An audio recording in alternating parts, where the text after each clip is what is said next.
여러분 안녕하세요. 호수파파입니다. 담보신탁부동산에서 나오는 중개사고, 제가 유튜브를 시작한 초창기부터 우리 공인중개사분들께 정말 진짜 열심히 강조해 왔는데요. 최근에도 보증금의 50%인 2천만 원을 공인중개사가 배상하라는 판결이 나왔습니다. 나머지 2천만 원은 임차인 스스로가 감수해야 돼요.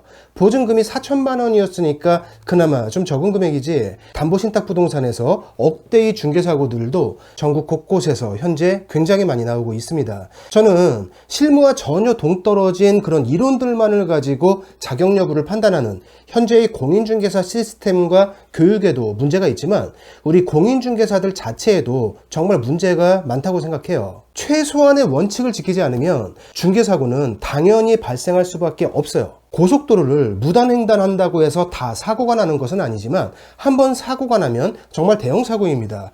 혼자서만 다치는 게 아니라 죄 없는 사람도 같이 다쳐요. 이런 쓸데없는 중개사고가 왜 전국에서 매년마다 무수히 발생하는지 참 답답하기 이를 데가 없습니다. 담보신탁부동산을 임대차 중개할 때 반드시 원칙대로 해야 하는 이유는 세 가지예요. 첫 번째가, 담보신탁부동산에는 등기부등본 을구에 나타나지 않는 선순위 채권이 존재합니다. 을구가 깨끗하다고 해서 절대로 무용자가 아니기 때문에 보증금의 안정성 여부를 계산할 때 조심을 해야 하는 것이고요. 두 번째는, 임대를 놓는 그 사람은 법적인 소유자가 아닙니다. 그냥 근저당을 통해서 선순위 채권이 발생한 부동산과는 구조 자체가 완전히 달라요. 때문에 수탁자인 신탁회사의 동의서 없이 임대인의 말만 믿고 계약을 진행하면 안 되는 것이죠. 법적으로는 지나가는 옆집 아저씨하고 그냥 계약을 체결하고 그 옆집 아저씨에게 보증금을 건네주는 꼴입니다. 세 번째는, 신탁 등기가 있는 부동산에 입주하는 임차인은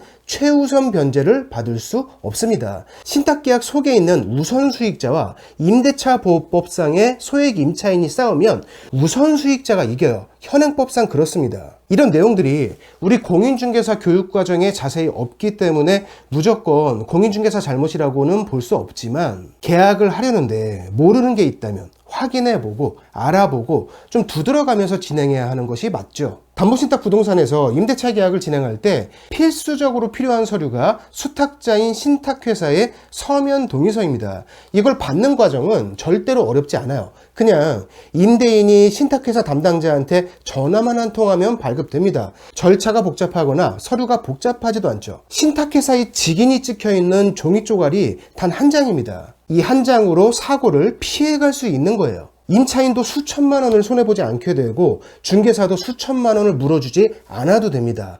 그 서류 한 장만 있으면 되는 것이고, 신탁회사에선 아주 쉽게 발급해줘요. 하지만 현장에서 우리 공인중개사가 이걸 요구할 때 임대인이 협조하지 않는 경우도 많습니다.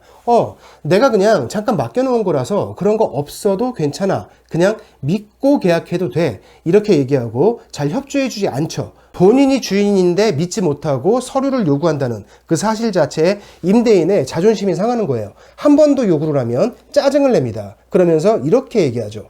동네에 있는 다른 부동산들은 다 믿고 그냥 진행하는데 너네만 유별나게 중개한다고 뭐라고 합니다. 너 아니어도 다른 부동산 많으니까 하기 싫으면 하지 말라고도 해요. 네, 그 다른 부동산들이 문제이죠. 동의서가 반드시 필요하고, 동의서가 없으면 사고가 나니까 동의서가 없으면 계약을 진행해서는 안 됩니다. 하지만 중개보수 몇십만 원에 눈이 멀어서 그 사람 말만 듣고 그냥 계약을 진행하는 거예요. 그 중에서 중개사고가 나는 것이고, 몇 천만 원 또는 몇억 원을 물어주라는 판결을 받은 다음에 세상을 탓합니다. 그게 세상 탓인가요? 절대로 아니죠. 본인 탓입니다. 그리고 그런 중개사들 때문에 원칙대로 일하는 중개사들이 다 싸잡아서 욕을 먹고 임대차 계약 하나 가지고 유난 떤다는 소리를 듣는 거예요. 임대인도 마찬가지죠. 원칙대로 진행하는 것이 유난 떠는 것인가요? 담보신탁 계약을 체결한 것은 임대인 본인입니다. 대부분은 근저당보다 훨씬 더 많은 대출을 받기 위해서 담보신탁을 체결한 것이고, 본인이 체결한 그 신탁 계약서 안에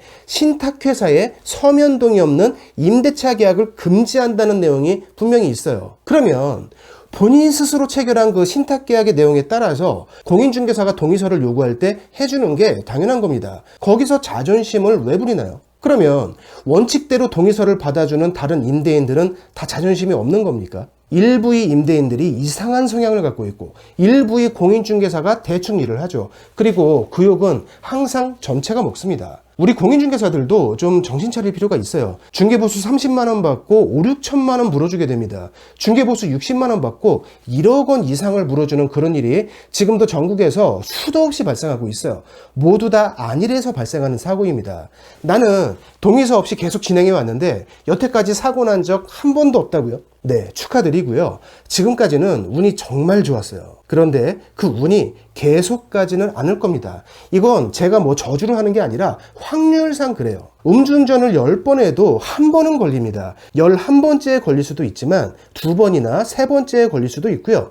운이 없다면 첫 번째에 걸릴 수도 있죠. 거기에 사고까지 난다면 타인뿐만 아니라 본인 인생에도 심각한 문제가 생겨요. 그거를 과연 운이라고 할 수 있을까요? 담보신탁 부동산에서의 중개사고는 정말 많이 발생하고 있습니다. 다세대 주택, 대리계약, 담보신탁 부동산, 공인중개사의 중개사고 탑3예요. 다음 시간부터는 몇 차례에 걸쳐서 담보신탁 부동산이 어떤 것이고 뭘 확인해야 하는지, 우리 공인중개사가 어떻게 계약을 진행해야 사고가 발생하지 않고 임대인이 파산하거나 문제가 생기더라도 임차인과 우리 공인중개사 스스로를 지킬 수 있는지, 물론 예전부터 강조해온 것이지만 관련 영상이 너무 오래돼서 찾기도 힘드니까 내용을 좀 더 보강해서 영상을 만들어 보겠습니다.